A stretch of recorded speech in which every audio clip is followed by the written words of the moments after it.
Karbala में क्या क्या मुसीबतें गुजर गई। कभी भाई भाई से छूटा, तो कभी बेटे ने बाप के सामने दम तोड़ा, कभी मामू ने भांजे को मातम से फरागत की, और कभी चचा ने भतीजे की लाशें उठाई।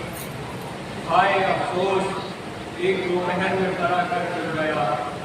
मंजूर है कि जब सारे वफादार सहाबी शहीद हो गए और करबला के मैदान में जनाब ज़ैनब के जिगर बन मामू के दिल का दाग दे चुके, तो यतीम कासिम खिदमत इमाम में आए और इजाज़त कारज़ार तलब की। मौला अपने यतीम भतीजे को देखकर आप दीदा हो गए। कहा, कासिम, मैं तुम्हें क्यों कर मौत के मुँह में भेज दूँ? तुम तो मेरे मरहूम भाई हसन की निशानी हो। जब जनाब कासिम का इसरार करा तो मौला ने प्यार से सर पर हाथ रखा। कहा, बेटा, कहना मान जाओ, तुम्हें अपनी दिल शिकस्ता माँ पर रहम नहीं आता, जिसके लिए बेबसी का दाग भी बहुत काफ़ी है। तेरे बाद तो कैसे जिंदा रहेगी। जनाब कासिम ने अदब से दोनों हाथ जोड़े और कहा, चचा जान, ये तलवार मेरी माही ने कमर में बांध कर मुझे लड़ने के लिए भेजा है। इमाम मज़लूम ने कहा, नहीं मेरे लाल, ये मुमकिन ही नहीं कि मैं तुम्हें कत्ल भेजूं। जाओ खैमे में पलट जाओ। जनाब कासिम मजबूर होकर खैमे में वापस आ गए और सर झुकाकर एक गोशे में बैठ गए। काफी देर तक सोचते रहे कि चचा को किसी तरह राजी करे। अचानक बाजू पर नजर गई। मरते वक्त बाप का बांधा हुआ तावीज देखा। फौरन वसीयत याद आ गई। फरमाया था कि बेटा कासिम, जब तुम पर कोई सख्त मुसीबत मुश्किल पड़े तो इसे खोलकर पढ़ लेना। दिल ने सोचा, मेरे लिए इससे ज्यादा मुसीबत का वक्त और कौन सा हो सकता है। बाजू पर से तावीज खोला। लिखा था कि कासिम, जब मेरा भाई हुसैन दुश्मनों के नरगे में घिर जाए तो तुम मेरी जानिब से चचा की नुसरत में अपना सर कटा लेना। जनाब कासिम दौड़ते हुए चचा की खिदमत में आए। खत खोलकर हुसैन मजलूम के सामने पेश किया। मरहूम भाई की तहरीर निगाहों के सामने आई तो आंखों से बेइख्तियार आंसू बहने लगे। फरमाया, बेटा भाई की वसीयत ने मजबूर कर दिया है। अच्छा जाओ, खैमे में सबसे रुखसत हो जाओ। जनाब कासिम सब बीवियों को सलाम करके बाहर आए। चचा ने घोड़ा मंगवाया। 13 बरस का भतीजा छोटा सा कर पैर रकाब तक नहीं कैसे पहुंचे। रकाबों का तस्मे काट कर छोटे किए गए। फिर खुद चचा ने अपने यतीम भतीजे को गोद में उठाकर जीन पर बिठाया। हसन का लाल शुजाअत और नुसरत के जोश में डूबकर मैदान की तरफ चला। कासिम का हुस्न देखकर फौजे दुश्मन में एक हुआ। सबसे पहले पिछले साल ने आगे बढ़कर कहा, है हसन के लाल, अपनी कमसिनी पर रहम खाओ। भूख और प्यास से तुम्हारा यूं ही बुरा हाल है। यहाँ हजारों के बीच तुम अकेले क्या कर सकोगे। जाओ, पलट जाओ और अपने चचा को राजी करो कि हमारे अमीर की बैत कर ले। फिर तुम सबके सब शेरो सैराब कर दिए जाओगे। बस ये सुनना था कि जनाब कासिम की पेशानी पर गुस्से पर बल पड़ गए और कहा, ला हौला वला कुव्वता इल्ला बिल्लाह। और दीन के दुश्मन बेहया क्या बक रहा है। हट जा नजरों के सामने से। कहीं इमाम भी कासिम को फासिल के हाथ पर बैत करता है। तू धमकी और लालच दे रहा है। ताज्जुब है, तुझे मुझ पर तो रहम आ रहा है लेकिन मेरे चचा के खून का प्यासा बना है। ये कहकर जनाब कासिम ने तलवार हाथ में ली। इसके बाद इस तरह 13 साल के यतीम बच्चे ने बढ़ बढ़कर ऐसे हमले किए कि दुश्मन की फौजें इधर उधर भागने लगी। तेज धूप में इतने हमले करने से प्यास का गलबा हुआ। मैदान से पलटकर हुसैन मजलूम के पास आए। कहा, चचा जान, प्यास के जबान में कांटे पड़ गए हैं। अगर थोड़ा सा पानी मिल जाता तो अभी इन जालिमों को मौत का मजा चखा देता। इधर कासिम ने कलाम कर ही रहे थे कि मौका पाकर भागी हुई फौजें सिमट आई। कासिम तनो तना हजारों कुफारों के दरमियान गिर गए। तीरों की इतनी बारिश हुई कि कलेजा और सीना छलनी हो गया। एक शकी ने छिटकर पुष्प से एक ऐसा बुर्ज मारा जो सर में उतर गया। मुंह पर तलवारों के बेशुमार वार हुए। अब मामे के पेट तक कटकर जमीन पर गिरने लगे, जिस्म पर इतने जख्म लगे कि रकाबों से खून टपकने लगा। बदन की ताकत ने जवाब दे दिया। हाथ से लगाम सरकने लगी। घोड़े की जीन से जमीन पर तशरीफ लाए दुश्मनों ने जिंदगी ही में कासिम के खून से जिस्म की पामाली शुरू कर दी। जनाब कासिम घोड़े के सिरों के नीचे चिल्ला रहे थे, अरे चचा जल्द खबर लीजिए, चचा जान जल्द आइए। भतीजे की यह आवाज सुनते ही इमाम मैदान की तरफ दौड़े। हर तरफ घोड़े की कसरत से इतनी गर्द उड़ रही थी कि रास्ता दिखाई न देता। मौला पुकार पुकार कर कह रहे थे, कासिम किधर हो, कासिम किधर हो। उधर से दम तोड़ता हुआ भतीजा जवाब देता है, इधर आइए, अरे जल्दी आइए, मैं जा रहा हूँ। अफसोस मौला, जब पहुंचे तो नाजुक जिस्म घोड़े की टापों से इतना कुचला जा चुका था कि शहजादा एड़िया रगड़ रगड़ कर दम तोड़ रहा था। हुसैन मजलूम ने भतीजे का सर उठाकर अपने जामों पर रखा। इधर चचा की गोद में सर पहुंचा, उधर मौत की हिचकी आई। प्यासे कासिम ने आखिरी बार मुंह खोलकर अपनी जिंदगी हुई जबान दिखाई और फिर हमेशा हमेशा के लिए होठ बंद कर लिया। मौला ने टुकड़े टुकड़े लाशों को समेटा और रोते हुए लाशें कासिम खैमा में लाए बीवियों ने हसन के यतीम की लाश आते देखी तो सरों से चादरें फेंक दी। बेवा माँ ने अपने बच्चे के जिस्म को टुकड़े टुकड़े देखा तो कलेजा पकड़ लिया। कुछ देर तक चेहरा तकती रही, बस एक दफा बश पाकर वहीं गिर पड़ी। क़याम हुसैनी में हर तरफ मातम बरपा था। सैदानिया व कासिमा के ऐसे दिल खराज बैन करके रो रही थी कि सुनने वाले के कलेजे फटे जा रहे थे।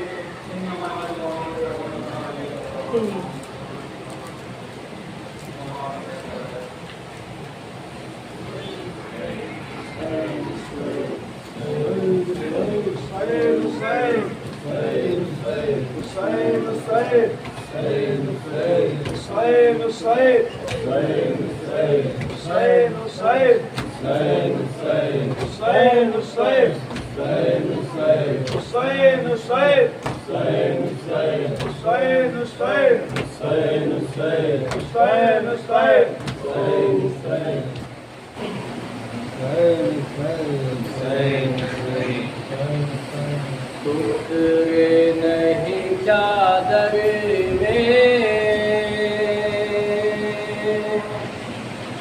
फरवा तेरा बेटा है।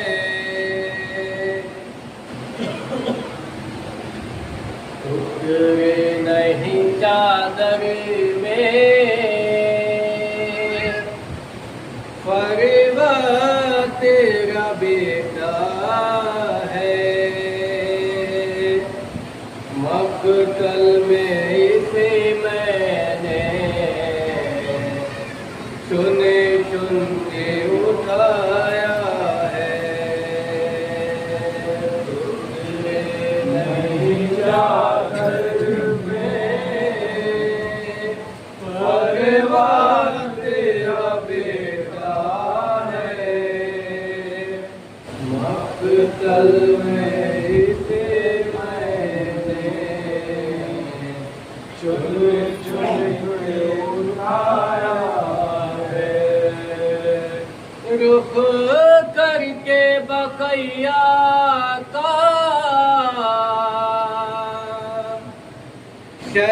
कहते रहे भाई, बेटे की तेरे मैया पूरी नहीं मिल पाई।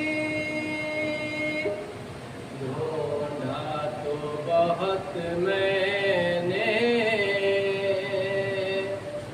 पर मिल नहीं पाया है। मक्तल में इसे मैंने चुन चुन के उठाया है। टुकड़े नहीं चादर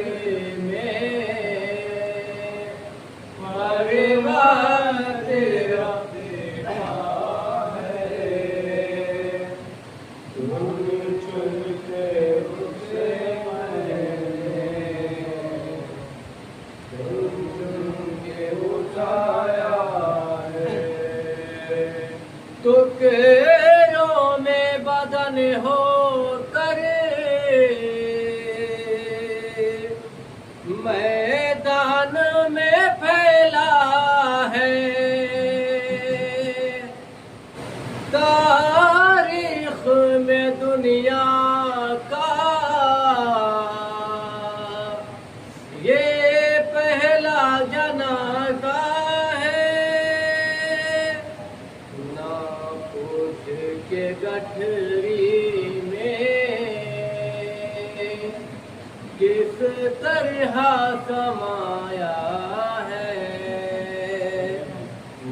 मकतल में से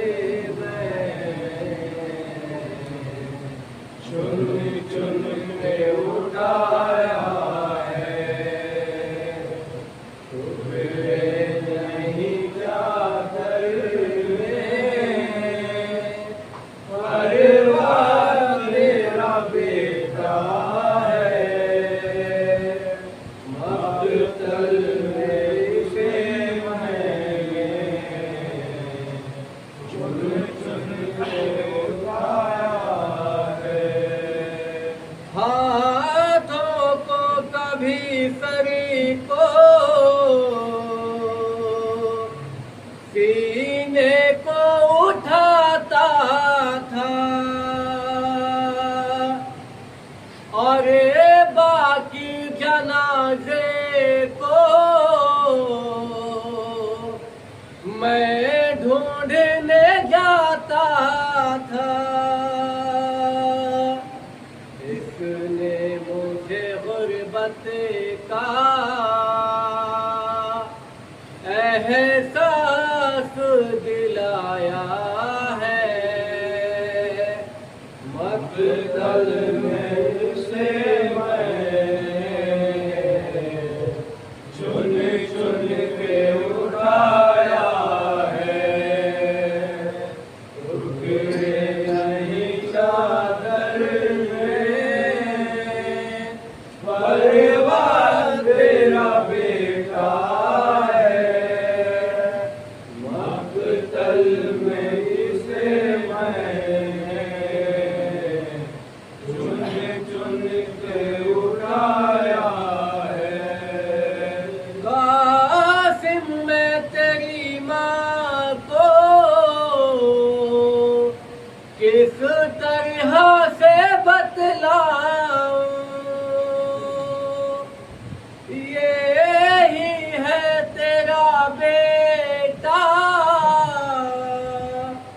कैसे उसे समझाऊं, ये सोच के आँखों से होशने बहाया है, मकतल में इसे मैंने चुन चुन के उठाया है, नहीं चादर में परिवार तेरा बेटा है, मकतल में इसे मैंने चुन चुन के उठाया है। पूछा जो ये ज़ैनब ने गठरी में है क्या भाई, सरवर ने कहा रो कर कासिम की है लाश आई, इस लाश का जालिमों ने वो हाल बनाया है, मकतल में इसे मैंने चुन चुन के उठाया है, रुके नहीं चादर में परिवार तेरा बेटा है, मकतल में इसे मैंने चुन के उठाया है।